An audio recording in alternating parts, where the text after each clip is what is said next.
During a performance at one of New York City's most popular night spots, the Cheetah Club, Linda Keith, the girlfriend of Rolling Stones guitarist Keith Richards, was mesmerized by someone playing on the stage.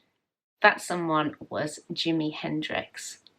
Linda invited him over for a drink, and the two of them became good friends. Linda recommended Hendrix to the Rolling Stones manager and producer, but they rejected him, so instead she referred him to Chas Chandler, who was leaving the Animals and was interested in managing and producing new artists. Chas was impressed by Hendrix and brought him to London on the 24th of September 1966. On the 1st of October 1966, Hendrix met Eric Clapton at the London Polytechnic in Regent Street. Eric watched Hendrix perform and said his life was never the same again. In mid-November 1966, the Jimi Hendrix Experience performed at the Bag of Nails nightclub in London with John Lennon, Paul McCartney, Eric Clapton, Jeff Beck, Pete Townshend, Brian Jones, Mick Jagger, and Kevin Ayers in attendance. Kevin Ayers described the crowd's reaction to Hendrix's performance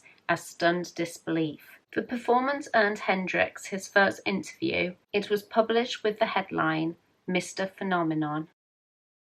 The Jimi Hendrix Experience had UK chart success with their first two singles, Hey Joe and Purple Haze. They then released their first album, Are You Experienced, on the 12th of May 1967, which spent 33 weeks on the charts, peaking at number 2. It was prevented from reaching number 1 by the Beatles' Sgt. Pepper's Lonely Hearts Club Band. In 1989, the founding editor of Guitar World described Are You Experienced as the album that shook the world, leaving it forever changed. On the 4th of June 1967, Hendrix opened a show at the Savile Theatre in London with his rendition of Sgt. Pepper's title track. McCartney described the moment, saying, "The curtains flew back and he came walking forward playing Sgt. Pepper. It's a pretty major compliment in anyone's book. I put that down as one of the great honours of my career."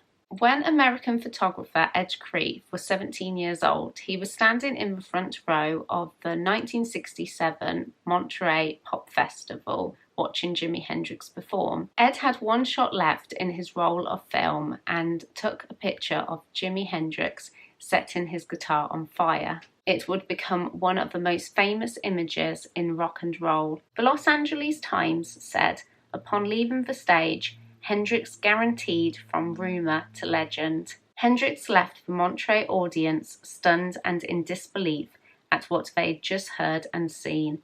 Hendrix then quickly gained popularity in the US. The second Experience album was Axis Bold as Love, which peaked at number 5 in the UK and number 3 in the US. Their third studio album was Electric Ladyland, which reached number 6 in the UK and number 1 in the US. The album included Hendrix's cover of Bob Dylan's All Along the Watchtower, which became Hendrix's highest-selling single. By 1969, Hendrix was the world's highest-paid rock musician. In August, he headlined the Woodstock Music and Arts Fair that included many of the most popular bands of the time. His performance was described as the most electrifying moment of Woodstock, and it was probably the single greatest moment of the 60s.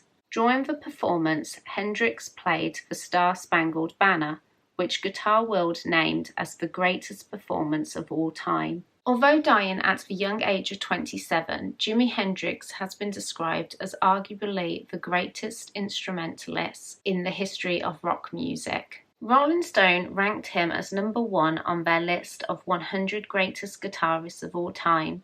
It was said he expanded the range and vocabulary of the electric guitar into areas no musician had ever ventured before.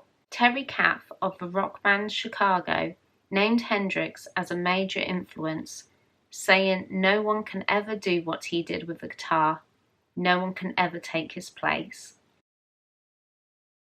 Thank you very much for watching this video. I really hope you enjoyed it. Please let me know if you're a fan of Jimi Hendrix, and I will see you in my next one.